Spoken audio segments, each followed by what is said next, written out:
Halo guys, balik lagi dengan saya Einstein di Bincang-Bincang Bisnis. Ya, sekarang kita sedang bersama Bang siapa? Haikal. Bang Haikal. Ya. Jadi sekarang itu kita lagi berkunjung ke usaha apa? Kayu ya? Ya, perkayuan. Perkayuan. Namanya apa? Hudricor. Nah, gini Bang. Jadi gue pengen sedikit tanya-tanya nih. Kira-kira historical dari Hudricor ini gimana sih Bang? Jadi mungkin ini agak jauh ya perjalanan Hudricor tuh. Jadi pertama tuh dari pertanian dulu. Jadi waktu 2020 abang itu lulus kuliah. Jadi pengen bikin usaha yaitu di bidang pertanian. Yang pertama tuh bikin hidroponik. Oh, hidroponik. Iya. Ya. Jadi dari hidroponik terus ngobrol-ngobrol sama teman sambil belajar. Terus ada masukan juga ya udah sambil nyambi buat kaktus. Kebetulan waktu itu rame tanaman waktu 2020 iya, tuh. pas COVID ya? Pas COVID kan ibu-ibu rumah tangga banyak di rumah, jadi sambil ngerawat lah, ya bisa tuh kaktus. Nah, kebetulan kaktus rame dan kayaknya harus nambah value nih. Nah, kata si teman yang ngajak buat di kaktus tuh coba tambah kayu, pot kayu gitu kayak. Coba ya kita lihat ada nih. Nah ini. Oh ini. Nah ini salah satu produk pertama kami gitu. Jadi produk pot kayunya tuh seperti ini gitu. Jadi kaktus disimpan. Nah, habis itu ternyata hidroponik itu agak susah ya, karena banyak kaktus lah, kayu lah, hidroponik. Jadi kan terlalu banyak ya. Iya. Nah, jadi kita ambil satu fokusnya ke perkayuan. Terus kemudian kebetulan saya kuliah di hasil hutan dan ternyata ini sejalan ya. Oleh karena itu kita udah fokus aja di perkayuan. Itulah Hudricor. Ini potnya ada ukurannya apa cuman segini dong? Ya, itu ada ukurannya. Ini potnya ukuran 15. Nah, ini kan ada nih. Oh, yang kecil. Ini ukuran 10. Jadi tergantung ukuran potnya gitu. Kalau dari sisi marketingnya sendiri, Hudricor ini gimana Bang? Apakah dia buka cabang gitu atau PO? Kalau untuk sekarang kita PO sama lagi jalin buat reseller gitu. Reseller, oh iya berarti Ya, ke teman-teman gitu, mau nggak bantuin jualan gitu. Nah, gue nih apa ya, penasaran gitu. Kira-kira kalau kita tuh pengen bikin bisnis yang kayak gini juga, modal awal yang harus kita punya apa sih? Apakah uang doang atau skill juga harus ada apa gimana? Sebenarnya ini pernah sempat gue ngajak ya ke teman-teman terutama di hasil hutan. Waktu itu pernah ngisi materi mengenai bisnis juga. Nah, itu tuh secara tinggal langsung ngajak itu ke teman-teman mahasiswa. Sebenarnya kita tuh bisnis kalau kayak gini nggak perlu modal dulu gitu. Iya, karena yang penting relasi aja, yang penting relasi gitu. Jadi kebetulan kan gue sempat nawarin ke teman-teman mau nggak bantuin jualan, kan salah satu itu bentuk keberanian gitu. Modal, relasi. Kalau misalkan lu kenal sama gue kan punya kenalan nih. Ini mau nggak bantuin jualan, kan misalkan ngasih harga berapa, ntar lu bisa markup jualnya, kan itu lu jadi bisnis lah. Kan nggak perlu modal berapa rupiah kan. Nah itu mungkin buat pertama itu bisa jadi. Tapi kalau emang basicnya pengen produksi ya pastinya butuh modal untuk beli bahan, beli mesin. Itu ya kisaran 1 juta 2 juta lah itu bisa gitu. Atau enggak ya kurang dari itu juga bisa. Kalau produksinya sendiri di mana Bang? Kalau Hudricor? Kalau Hudricor ini kita produksi di Garut. Di Garut? Ya di rumah di kampung halaman saya gitu. Kebetulan di sana tempat produksinya, karena saya banyak aktivitas di Bogor, jadi produk-produk jadinya seperti ini kita bawa aja buat dijual gitu. Tantangan Hudricor ini Bang? Tantangan dari produksi. Kenapa tuh? Karena kan jauh ya, di Garut dan Bogor kan cukup lumayan ya. Jadi ketika saya harus ada di Bogor dan produksi harus tetap berjalan, buat ngecek orang produksi itu apakah benar apa enggaknya, itu agak susah gitu. Di situ agak susah buat ngontrolnya lah, ngontrol tempat produksinya. Ataupun sebaliknya, ketika saya di Garut dan teman-teman yang di Bogor yang jualan, sulit juga ngontrol yang di Bogor. Jadi emang tantangan tersendiri sih itu. Tapi ada niatan nggak sih Bang? Apa? Buka di Bogor produksinya? Pasti ada. Biar sebenarnya lagi nyari juga nih, ada nggak sih peluang buat nyimpen atau bawa mesin-mesin terus produksi di sini, itu memanfaatkan sumber daya yang ada di sini. Kebetulan Bogor ini menurut saya pasarnya cukup oke gitu, karena dekat di Jakarta dekat, terus pusat kota dekat, jadi entah dapat pasarnya, dapat pemateriannya itu sangat cukup lumayan gitu. Ketimbang saya di Garut agak susah kalau dapat pasar di Jakarta gitu kan. Jakarta banyak banget pameran yang sering diadakan gitu, entah pameran internasional ataupun apapun itu. Oh iya, soal pameran, saya lihat IG abang nih, Iya. yang IG Hood Record. Banyak pameran-pameran kan yang di ini Hood Record. Betul. Pameran yang paling gede yang pernah diikutin Hood Record kira-kira apa? Sebenarnya itu pameran tuh 2023 akhir. Emang biasanya pameran kerajinan atau pameran kayu tuh di akhir September sampai Desember. Nah, kebetulan 2023 kita itu ikut IVINA, terus TEI sama Inacraft tapi ikut ke teman. Oh, Jadi Inacraft ya. ya Inacraft itu kan. Iya. Nah, TEI sama IVINA itu kebetulan kita ada yang ngajak dari Kementerian Koperasi. Jadi Kementerian Koperasi buka apa ya? Buka tenan terus ngasih kurasi.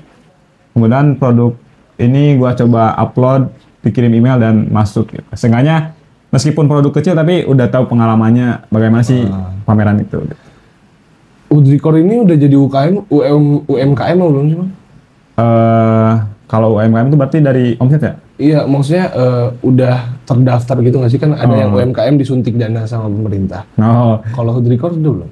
kalau suntik dana sih dari pemerintah belum ya. Oh, Tapi kalau mungkin buat dokumen buat pendaftaran bisnis itu kita udah. oh udah. Nah, Wah, menarik banget guys Hood Record ini ya. Ini kalau boleh tahu ada apa aja nih Bang kira-kira Ini produknya? ini ada paling atas nih minuman, tempat minum lah. Jadi gelas-gelas. Kita ada tumbler juga. Terus ini ada dispenser sabun. Jadi Nah ini yang keren saya lihat nih. Jadi sabun, sebenarnya ini kombinasi kayu dan dispenser sabun. Jadi sabun bisa buat. Jadi apa ya? Tapi Covernya nggak dari lemes dong? enggak. Ini kan Oh dalamnya? ya dalamnya biasa kayak ada Oh. plastik gitu. Ya kan kalau langsung kayu kan nanti entah bocor lah atau apa gitu. Tapi kalau kayu dijadiin kayak gitu nggak keropos gitu ya Bang? Kan soalnya air terus tuh kena. Nah itu tergantung perawatan. Kebetulan ini jadi value kita juga kalau ada teman-teman atau customer beli itu kita selalu ngasih ini. Nah di sini tuh ada cara perawatan. Jadi ketika teman-teman beli produk kita selalu ada tata cara perawatannya. Jadi biar kayunya tetap terjaga. Gitu. Oh, jadi tetap ada kekurangannya ya dari kayu ini. Iya, gitu. Itu tantangan dan bagaimana kita mengemasnya supaya jadi nilai lebih lah. Kalau gini kan yang usaha kayak gini kan nggak cuma Hood Record ya Bang ya? Iya, betul. Kira-kira yang abang tawarin dari Hood Record ini yang buat Hood Record ini beda gitu. Kita punya produk ini tuh kita tuh gini loh, makanya kalian tuh harus beli ke kita gitu. Kira-kira apa tuh Bang? Sebenarnya yang kita tawarkan, yang kita bedakan dari yang lain tuh dari segi custom nama. Nah biasanya kan, ini contoh ya, gantungan kunci ada dua. Ini yang dari bambu, yang dari mahoni. Nah biasanya tuh kalau kita custom nama itu harus ada minimal order. Ya kan bisa custom itu cuman harus 10 kah, atau enggak 100 lah. Nah kita tuh satu pun masih kita bisa layani gitu. Ini kelebihan dari kita. Terus plakat pun bahkan teman-teman mungkin mahasiswa ya. Boleh tuh ya Bang? Ya, nah ini plakat dasarnya, ini contoh plakat yang jadi. Oh, ini belum jadi ya? Itu yang mentahannya. Ini ada yang. Nah, contohnya misalkan biasanya teman-teman mahasiswa kan kalau bikin kegiatan suka lupa nih. Tiba-tiba H-1 lah baru ingat, oh iya plakat belum ada. Nah, itu peluang buat kita. Jadi teman-teman mahasiswa tuh selalu, Bang, bisa nggak bikin plakat buat besok? Oh aman. Soalnya kan sejam 2 jam langsung jadi gitu.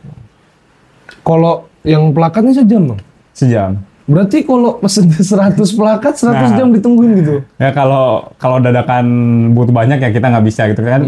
Mahasiswa paling kan 1 atau 2 kan. Tapi kalau banyak ya kita pun ya jangan mepet banget lah gitu.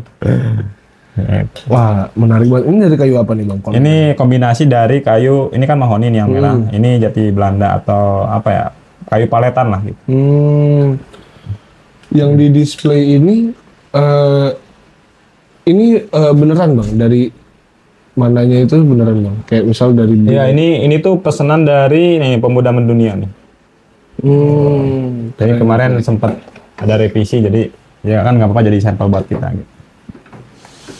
Menarik banget guys Hood Record ini. Jadi usaha ini tuh mereka sistemnya PO tadi ya Bang ya? Ya, PO. PO dan reseller. Jadi buat kalian yang tertarik buat bisnis ini bisa reseller aja, belinya ke Hudriko. Betul. Nanti kita kasih harga Bener diskon. banget.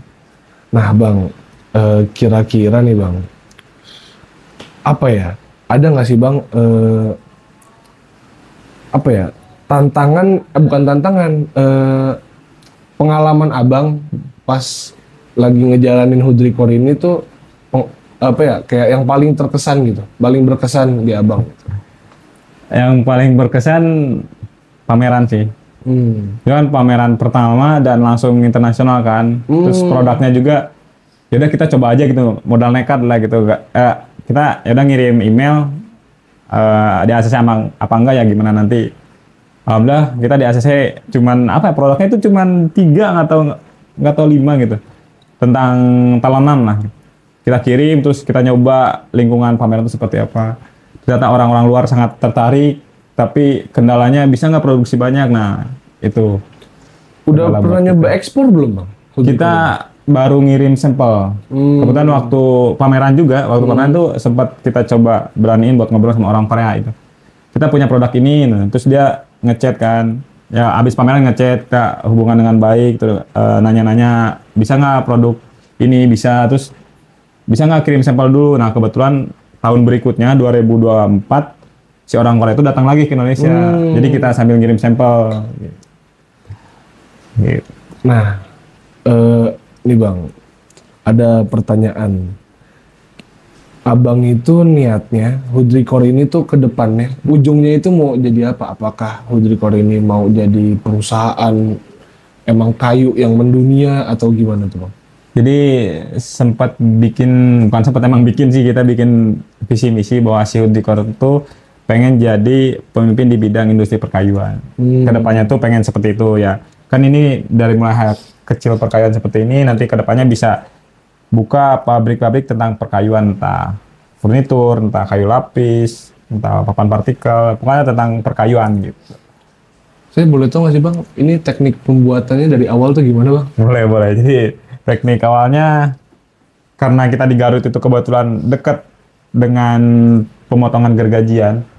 Jadi kan biasanya kayu atau pohon itu kan ditebang langsung ke tempat gergajian. Jadi dibikin papan.